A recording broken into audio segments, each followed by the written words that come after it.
सकाळचा श्रीचा टिफिन आणि cleaning routine आवरून मी माझं आवरायला घेतलं. थंडी खूप सुटली आहे, त्यामुळे तर आता मॉइश्चरायझर किंवा बॉडी लोशन लावणं गरजेचं आहेच. त्यासोबत हा लिप बाम मी वापरते. अजून एक दोन आहेत आलटून पालटून, ते मी वापरते. आणि ते बेडशीट जे आहे ना नवीन, ते मी आज पहिल्यांदा धुतलं आणि त्याचा कलर वगैरे काही गेलेला नाहीये, त्यामुळे बरं वाटलं. अगोदर लिप बाम लावून घेतला की त्यानंतर त्याच्यावर लिपस्टिक खूप छान बसते. आणि मग नंतर शांभवीसाठी शेंगा उकडल्या, त्याच फ्राय करून घेतल्या. आणि आता ना उपवास असल्यामुळे हे थोड्या वेळात उपास सोडायला येतील, त्यासाठी मी रबडी बनवते. आणि मला पूजेसाठी सुद्धा प्रसादाला लागणार आहेच, तर म्हटलं की हे प्रेमिक्स आहे तर त्याचीच रबडी बनवूया. त्यात वेलची पूड वगैरे घातली आणि ते छान बराच वेळ ढवळावं लागतं.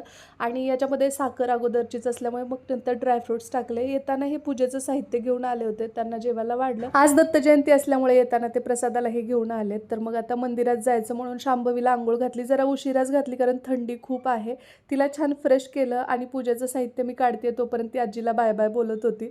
आणि आत्ता निघालोय आम्ही दत्त मंदिराच्या इकडे. आमच्या एरियात काही जवळ नाहीये, थोडंसं पुढे जावं लागतं.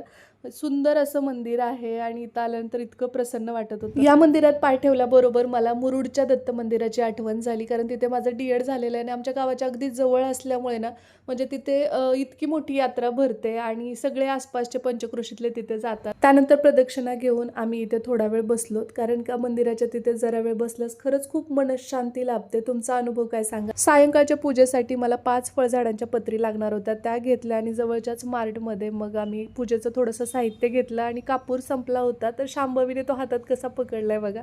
त्यानंतर घरी आलो तर श्री येऊन झोपला होता, त्याचे स्पोर्ट्स चालू आणि हा मॅडमचा आगाऊपणा. दुसरा पार्ट सुद्धा बघायला विसरू नका. बाय.